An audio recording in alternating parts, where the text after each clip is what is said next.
Hi, I'm Pastor Horton. Welcome to this week's message, where we have Miss Lara Silverman.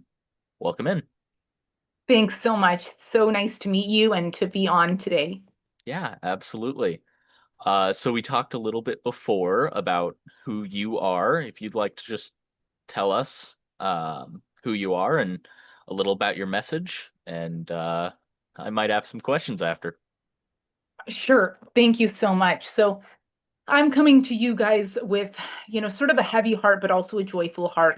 Unfortunately, the last 8 years have been, I've been in a very deep valley of many, many losses, frankly, one after the other. And basically, I'm a lawyer, and I had just started my dream job as a federal prosecutor. This was 8 years ago, and I felt like the Lord had opened the door. I was just excited. This was it. I had trained to be a trial lawyer. I mean, all of the positions beforehand. And 2 weeks in, I fell really seriously sick, and we didn't know what it was. It was this mysterious neurological illness.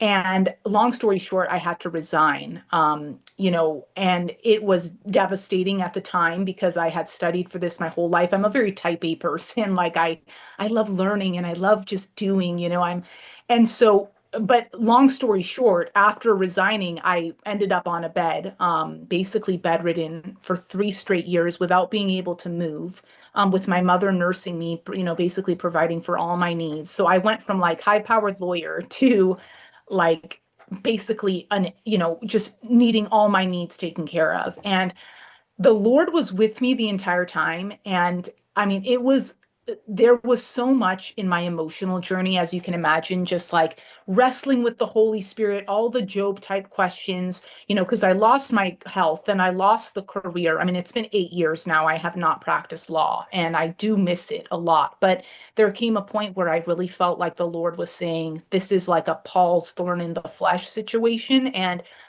it's not my will to heal you. And in the church, I know, I mean, I got so much pushback from, and I don't even belong to a prosperity gospel church, which we all know is false, and so it was very difficult when, I was sharing that testimony in some sense, even to close friends, because they want you to heal, right? Like everyone wants to believe that God, no, he's a God who saves. He's a God who, but the bottom line is the Lord has sustained me since then. I can now sit up, but the world is still spinning around me.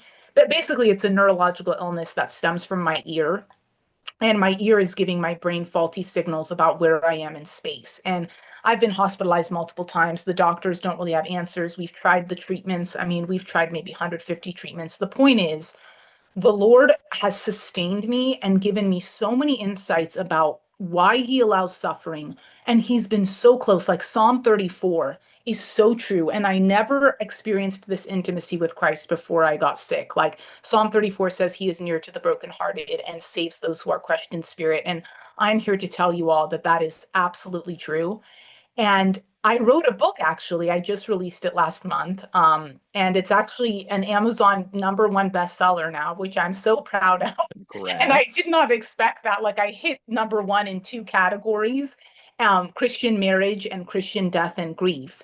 And so I mean, to God be the glory, but basically what I'm trying to say is God has surprised me since I've sort of followed his call, and actually part of this is the love story. I don't know if you want to ask questions from here or if I should explain that first or.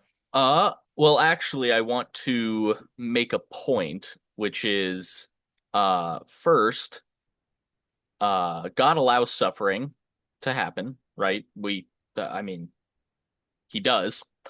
And there's actually a couple points I want to make. The first being, you said, everybody wants you to be healed and they think that God should heal you. God can do anything that he wants, but if he doesn't want to, there's a reason for that. Like, he could heal you, absolutely. Right, But there's something in his plan that he says, I'm not going to do that yet. And that's kind of right, where faith comes in. We have right. to just like, I don't understand why you don't want this, but you do you. And Oh, then yeah. the other thing is there's this misconception where people think, God will never give you a battle that you can't face yourself, Oh, right? yeah. Oh, yeah. Wrong. absolutely wrong. Not Yeah, a chance. Because God will never give you a battle that you cannot face with a community. right.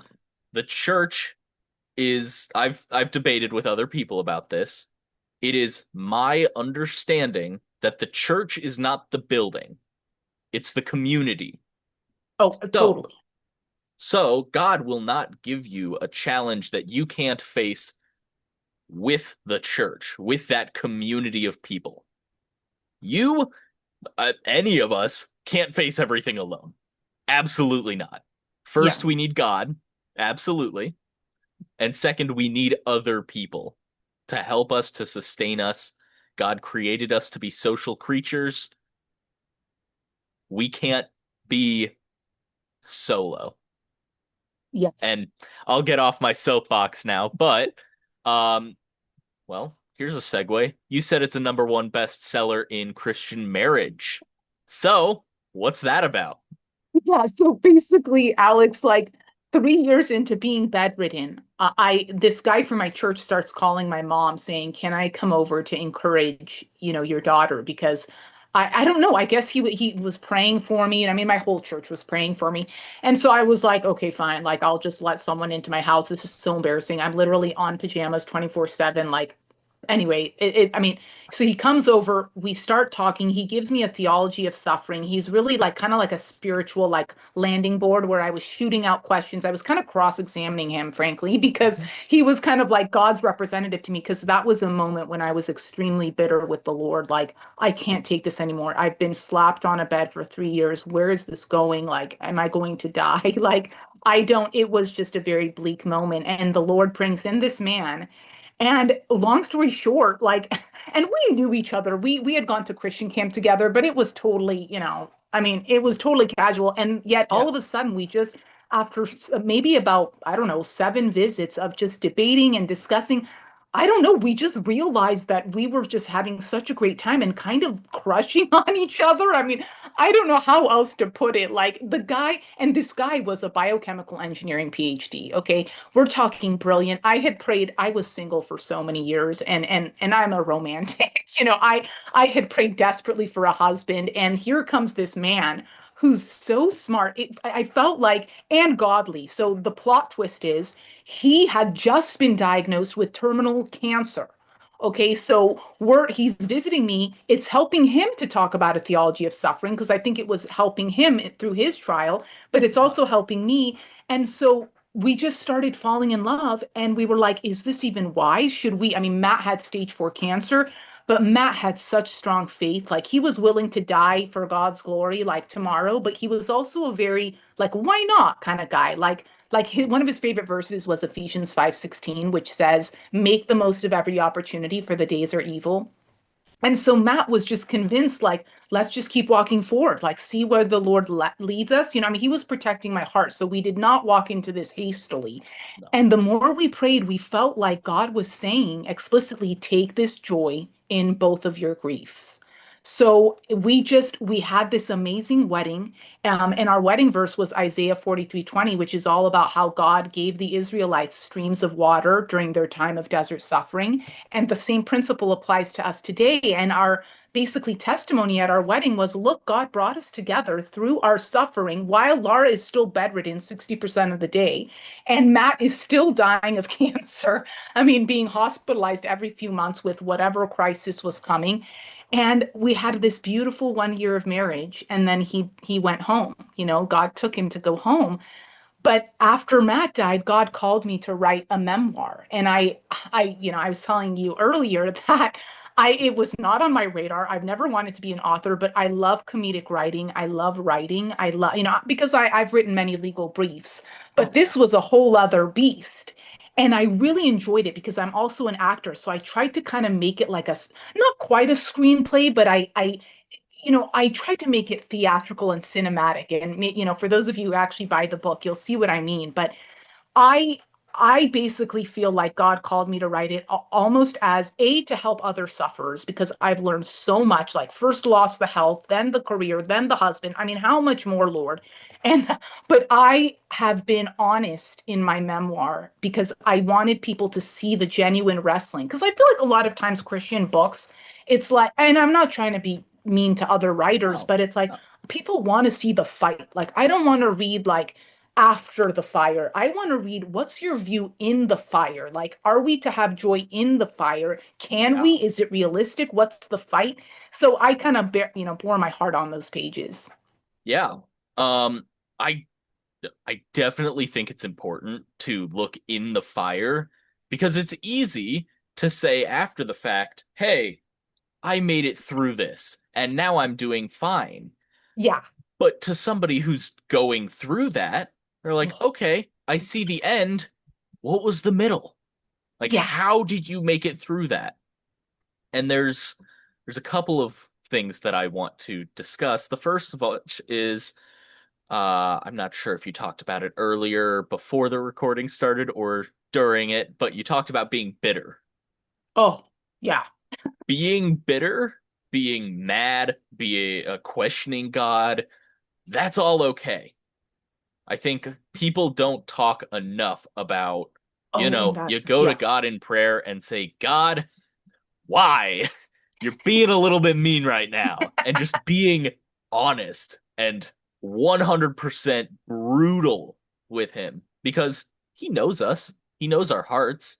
He knows what we're actually trying to say in prayer. And so why not just say that? You don't Yeah. have to be super polite. Now, I don't have kids, but when I do, I certainly hope that they will be comfortable enough with me to say, Dad, you're really pissing me off right now. Okay, what am I doing? Let's talk. So, Right. Oh, yeah. yeah, like, absolutely. Let's talk about this. What's going on? And that's how it should be. Now, the other thing is, while you were talking about that, I noticed, and I noticed before, you were smiling. And I also have not lost anybody super close to me, except for a cat, but, not quite the same. Sorry. Yeah. Yeah, no, not quite the same. But you're smiling through that. And that's a really important thing is, it's okay to be sad, to be depressed, to have Oh, grief. yeah. And it can be difficult to turn back to God. But Oh, when we can, we should be looking to be joyous. Look for just even the smallest thing. I mean, I struggle sometimes with mental health. I have in the past, yeah. and it's those really, really small things. When I was working late shifts, I would get home exhausted, and I wouldn't want to go inside yet. So I'd stand at my car, I'd lean back, I'd look up, and I'd see the moon. And it's beautiful. Oh, And suddenly I'm not thinking about myself. I'm thinking about the beauty of the world around me. And I'm just in a better mood. And so it's okay to be sad, to be grief stricken, to be angry. But God gave us a spirit of hope and joy. And so we shouldn't linger in that negativity. And you are a prime example of that because I can only imagine the pain that you've been through. And I'm terribly sorry for your loss. thank you. But even now, I can see you have faith, you have joy through that trial. And that is incredible. And it's a powerful message for everybody to see.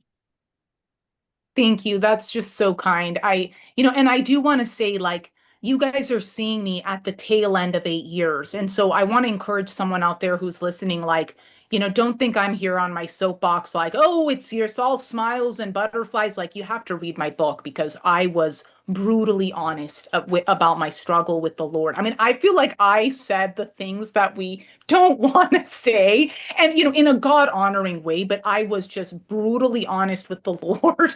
And that's why he has worked with me and disciplined me and gotten me to this point where it's like, have you gotten the message yet? I mean, even after Matt died, I mean, the Lord did give me his supernatural peace. Like, I mean, you have to read the book because God comforted me in these really surprising ways. But I Yeah. also was very bitter at the same time. It was kind of like I was going through an emotional up and down, but God, the Holy Spirit softly reminded me. It was like this one day I was crying and I was just like, ah, man, I can't.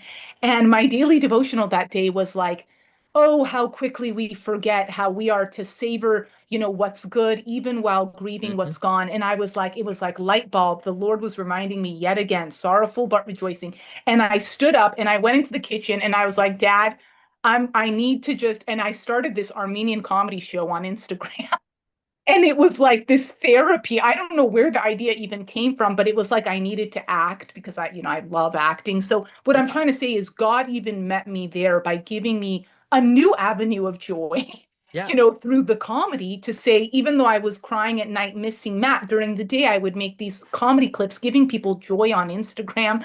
And so God really will honor that if you just open your hand and let him give you that joy even amidst the despair, and that will kind of dampen the despair because it shows you how much he loves you. Like he the only reason he's allowing this, to Alex, to your point earlier, is there is an eternal purpose. We might not see it on this side. Many cases the redemption arc is only tied up on the other side of eternity. That's just the way it is. We're either going to accept that and trust the Lord's good heart, or we're going to lash out in bitterness like I did for quite a while, but I'm asking the audience here to surrender earlier than I did. So I'm Yes. trying to give you my lessons. Yeah. And it's funny because I'm sure when you were praying to God to just, take away some of that grief and Yeah. he answered you, I'm guessing you weren't expecting it to be that same way that he did. Yeah, exactly. Like, And I think it's put best in, I think it's not Bruce Almighty, Evan Almighty, I think. oh, I haven't seen, When yeah. Morgan Freeman, the character playing God, is talking to the wife saying, you know, when you pray to God for patience, does he give you patience Oh, or does he give you the opportunity to be patient? And absolutely. and then he goes on to speak more about those things, but that's what I remember. And I'm living that presently because I have never been a patient person. I Oh, yeah. hate waiting. It sucks. And I got out of a relationship and I said, God, send me a godly relationship. Show this Oh, to me. yeah. And he brought somebody into my life. And it's a situation where no matter what, I mean, I didn't say bring me a romantic relationship. It was bring me any relationship that honors you. Yeah. And it's kind of a situation. But I'm praying and I've been praying for patience. And then this comes along and it's, you have to wait 4 to 5 months to hear anything about the possibility of romance. For right now, it's a friendship, which I Right. cherish, but I have to wait 4 to 5 months to hear anything else, which is awful for me. I'm Oh, barely yeah. lasting a week, and I have to wait 4 to 5 months. It's terrible. But Yeah. I recognize that less as woe is me and more as, all right, you got a funny sense of humor, God. Sure, I'll be patient. Yeah. Oh, absolutely. It's like I have this scene in my memoir where I'm like wrestling on my bed thinking like, "Oh man, this is all because you prayed in 2014 that God would grow your faith." Like, way to go, Hmm. Lara. Like now I'm in suffering boot camp 101. Like it's who was it? Was it Martin Luther who said, suffering is the training ground for theology. Like God just uses it and redeems it in that way. I mean, he's not going to allow it unless there is a good purpose coming out of it. And like, it's so trite when people say purpose in the pain and whatever, but like when you dig down, it really is true. And why? Because the Bible says it over and over again through different New Testament passages, the Old Testament. I mean, you see it all over. Like, look at Jesus on the cross, man. I mean, this is the point of our religion, God flipping evil into eternal glory. Like, we're either going to believe that he's using our suffering or we're not. And that's where the faith comes in. Yeah, absolutely. And having faith is one of the best things that we can ever do. Yeah, I mean, Um, I basically have three full-time jobs I'm wow. finding, which is my day job, which pays the bills, which is wonderful. This ministry, which I don't necessarily see as a job. I love to do this. Yeah. And then I'm also full-time in school, pursuing a degree in religious studies. Oh, that's great. That's a lot of stuff to have going on, Yeah. and yet never before in my life have I felt so free. And I can only attribute that to finding my God-given purpose. Yeah. Because I switched degrees recently from Oh, cybersecurity, which okay. is very technical. I thought I was passionate about it, to religious studies, because that's super similar. And Oh, yeah, like yeah. so close together. No, it's completely different. But I Right. switched from one thing that I thought I was passionate about to this thing that's always on my mind now that I couldn't let go of. And I said, all right, I feel you, God. Let's go Yeah. with this. You're telling me Wow. something here. Who am Yeah. I to not listen? Right. And and I feel free doing this. It's Yeah. amazing. And to everybody going through suffering or not, if you hear something or you feel something or something just sticks out to you, right? Like this friend of mine that I'm talking with again. We had a bit of a falling out a while back, and I had three instances where she popped into my head, and finally after the third one I said, "Okay, God, I hear you. I'll let you do it." The first was a festival with family that I was going to where they reminded me it was going on. I said, "Okay, I'll be there." And then my great aunt said, "This ex-friend of yours is here." I said, Yeah. "Okay, maybe I won't go." But I felt like I should have. So I went. Yeah. And then when I was there, I was having terrible anxiety, and I prayed and I felt that go away, and I sat down and we made eye contact, and it was weird, but I felt a sense of peace. Yeah. And then a few days later, I was at dinner with my great grandma and my great aunt, and they were talking, and they brought her up again. And I finally said, "Okay, God, I'll stop ignoring what you're saying. Fine." Yeah. So I reached out, and it picked up right where it went off. It was Yeah. incredible, just the sense of peace of a relationship.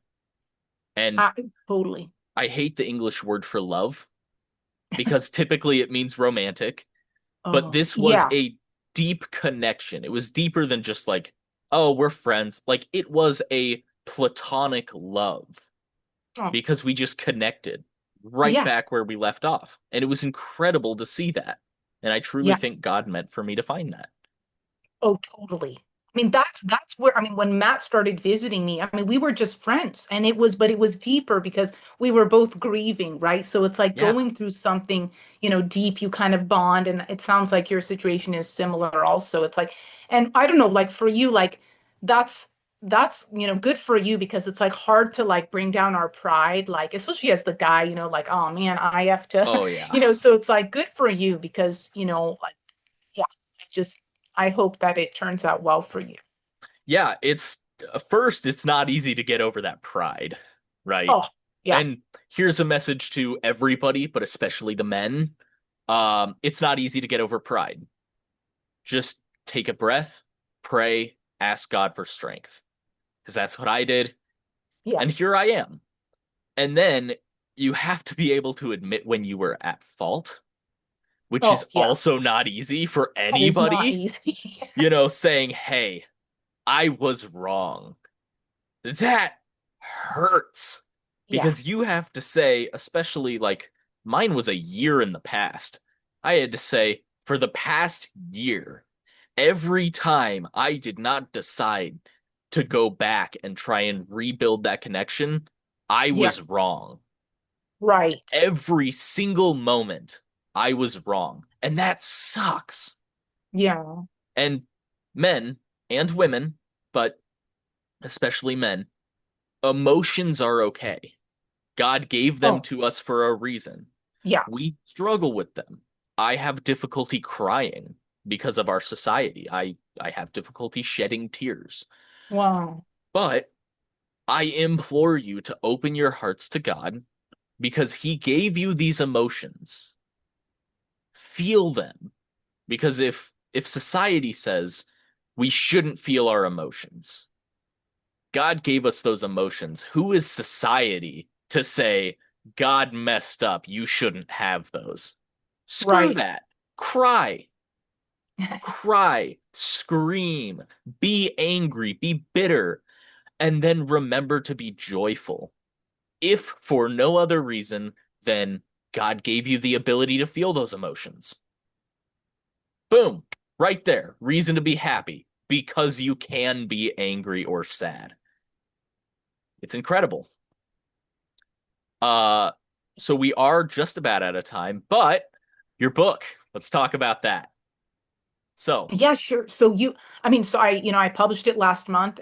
You guys can get it if you're interested in reading more about my story and, how I got through the suffering. You can find it on Amazon. It's on all international Amazon sites and it's also on Barnes and Nobles. But just go to Amazon.com in your country and type in Singing Through Fire and you'll find it. It's by Lara Silverman.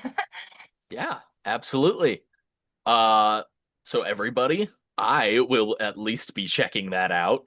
I implore you to also check it out because it sounds incredible and you have such an amazing testimony of Thank you. faith through fire. Thank you. Yeah. With that, everybody, I hope that Miss Silverman has inspired you and given you hope. I pray that you have a wonderful week and God bless.